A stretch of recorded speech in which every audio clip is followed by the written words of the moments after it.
అలలై ఎగిసె కదా ఈ విడి విడి అడుగులు ఒకటై పరుగులు పెడితే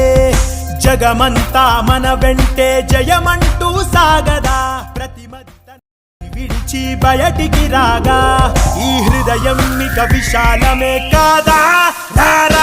మొదటి అడుగు ఇప్పుడే పడింది సోదరా సకల